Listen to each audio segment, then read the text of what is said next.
বিশ্ব নেতাদের সঙ্গে করমর্দনের সময় এবার অবজ্ঞার শিকার হলেন ভারতের প্রধানমন্ত্রী নরেন্দ্র মোদী। ফ্রান্সের রাজধানী প্যারিসে অনুষ্ঠিত বৈশ্বিক কৃত্রিম বুদ্ধিমত্তা শীর্ষক সম্মেলনে যোগ দিয়ে এমন অসম্মানের শিকার হন তিনি। কি ঘটেছিল সেই সম্মেলনে, বিস্তারিত থাকছে আরিফ হাসানের প্রতিবেদনে।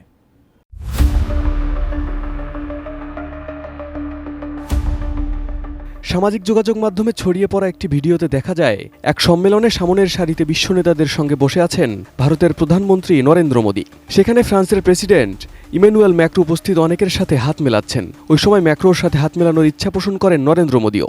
উঠে দাঁড়িয়ে হাত এগিয়ে দিতে যান তিনি। তবে নরেন্দ্র মোদীর সেই হ্যান্ডশেক প্রচেষ্টাকে রীতিমতো উপেক্ষা করেন ম্যাক্রো। মোদীকে পাশ কাটিয়ে অন্যান্যদের সাথে হ্যান্ডশেক আর আলিঙ্গন করেন তিনি।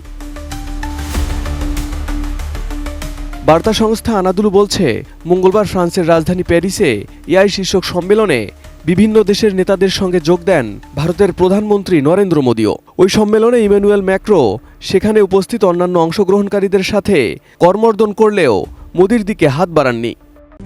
RICL TMX, যুগের পর যুগ স্থাপনা থাকে মজবুত।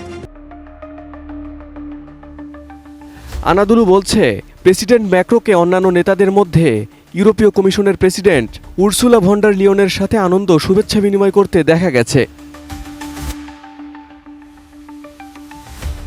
মোদীর হাত বাড়ানোর পরও তার সঙ্গে করমর্দন না করার এই ঘটনাটি সোশ্যাল মিডিয়ায় প্রতিক্রিয়ার সৃষ্টি করেছে। কেউ কেউ এটিকে কূটনৈতিক অসম্মান হিসেবেও ব্যাখ্যা করেছেন, আবার অন্যরা মনে করছেন এটি অনিচ্ছাকৃতও হতে পারে। তবে ফরাসি বা ভারত সরকার এ বিষয়টি নিয়ে কোনো মন্তব্য করেনি।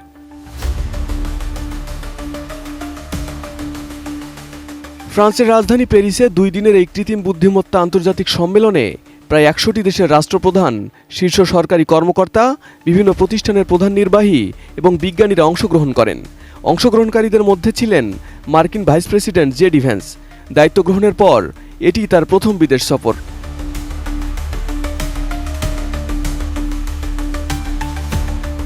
এছাড়া চীনের উপপ্রধানমন্ত্রী ঝাং গুওকিংও ছিলেন অতিথিদের মধ্যে। চীনের ডিপসিক গত মাসে কৃত্রিম বুদ্ধিমত্তায় যুক্তরাষ্ট্রের নেতৃত্বকে চ্যালেঞ্জ জানিয়েছে। ফলে আগামী দিনগুলোতে এই প্রতিযোগিতার ফলে কৃত্রিম বুদ্ধিমত্তা খাতে বিনিয়োগ অনেক গুণ বাড়বে বলে আশা করা হচ্ছে। তবে নিয়ন্ত্রণবিহীন কৃত্রিম বুদ্ধিমত্তা যে বিপদ বয়ে আনতে পারে সে বিষয়েও শঙ্কা রয়েছে। Arif Hasan, ATN news.